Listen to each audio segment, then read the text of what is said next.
So, a 66-year-old man in California just pled guilty to stealing $178 million.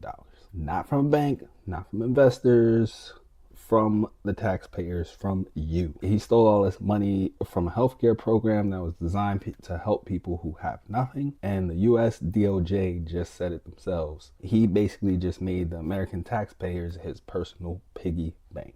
And it's even worse. This should already make you mad because he did all of this while he's already out for another crime that he committed. So today I'm going to be breaking down exactly how Paul Randall pulled off this brazen Medi-Cal fraud scheme and stole all this money. What did he spend all this money on? And is the punishment that he's about to get, is it actually worth or fit for the crime? So Paul Randall is 66 years old. He lives in Orange County, California. This is one of the wealthiest counties in the country. And as of April 6, 2026, he just pled guilty to one count of wire fraud. The real number that we need to talk about is $269 million.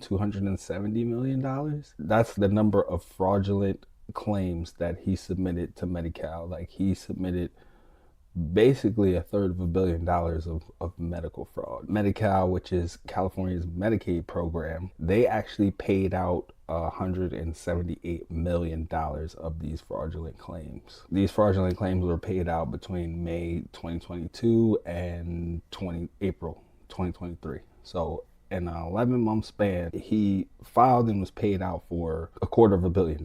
And I don't know if California taxpayers or American taxpayers are losing any sleep about the fact that somebody can go unnoticed stealing $178 million for a year, but I mean, this is like crazy. Here's a scheme and how he accomplished this. It was a loophole. It started in 2022. Medi-Cal, they were transitioning to a new payment system, and they suspended this prior authorization requirement. They were in a transition period, and because of the transition period, he was able to exploit this loophole. For a small gap in time and for a small window, pharmacies or providers, they could bill for things, or they could bill for prescriptions, whatever, without needing any type of prior authorization for those billing. So they would just submit and they would automatically get paid, right? Because there's no prior authorization required. So good old Paul boy here, he sees the opportunity. He gets in touch with one of his friends who is a pharmacist, and they begin to exploit the loophole, right? So his pharmacist friend, he owns a pharmacy called the Monta Vista Pharmacy. Is owned by one of his friends. He got a nurse practitioner involved named Patricia, and the nurse practitioner was essentially signing the prescriptions. There were probably no actual real patients. She didn't care. She was signing them for fictitious purposes anyway. She didn't check if the drugs were necessary. She didn't check if they were like legitimate, nothing. She just signed the prescription. Then they were illegally buying Medi-Cal's people's information. So they would buy like Medi-Cal beneficiaries, they would buy their information. So they would have like real Medi-Cal beneficiaries and people who were part of the Medicare program, and they would just bill the Medicare like using their names. But obviously they weren't real medications that these people actually needed or were ever actually going to receive. They would go even further. So they would take like a drug like meloxicam 5 milligrams, which would normally cost just like a few bucks, and then they would bill like $13,000 for the one single drug. This is a drug you would normally get at your pharmacy for like $5. They would charge thousands for it through this like fraudulent scheme they had going on. What's kind of crazy, it's not even like a complicated scheme or anything. They just took a single person who was willing to sign fictitious documents, they bribed them, and then they just start churning. So they just began billing the taxpayer and charging the taxpayers for tens of millions of dollars worth of drugs that people probably never even seen, didn't need, didn't want. So what does this guy do then with these tens of millions of dollars, right? What does he do with the money? Apparently, Paul Randall wasn't saving the money. He wasn't stacking it up and putting it away. When the government seized his assets, they found him with $111 million. like just spread across bank funds, $111 million, 9 vehicles totaling millions of dollars, 9 luxury properties totaling millions of dollars.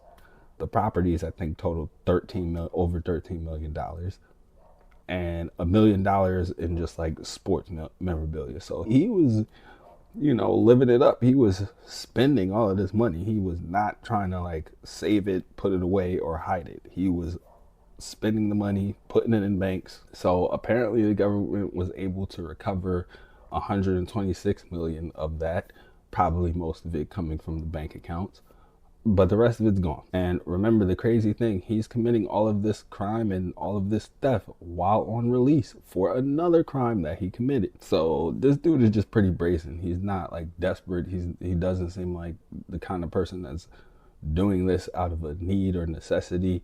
He's trying to live in a life of luxury through theft and through being a criminal. But there is always a bigger picture, right? So I want to look at the bigger picture for a little bit, right? This is not just the story of Paul Randall, some greedy criminal, right? There's always a bigger story. And the bigger story in this case is just how and why this was even possible for an individual like Paul Randall to even accomplish this or pull this up. Medi-Cal literally suspended their authorizations, and for a year, tens of millions of dollars were just siphoned out of the program. And it really just was Paul Randall by himself. Like, of course, he had a couple people helping him, but he funneled all this money doing it himself. His co-conspirators, they already pled out like a long time ago before he actually pled out.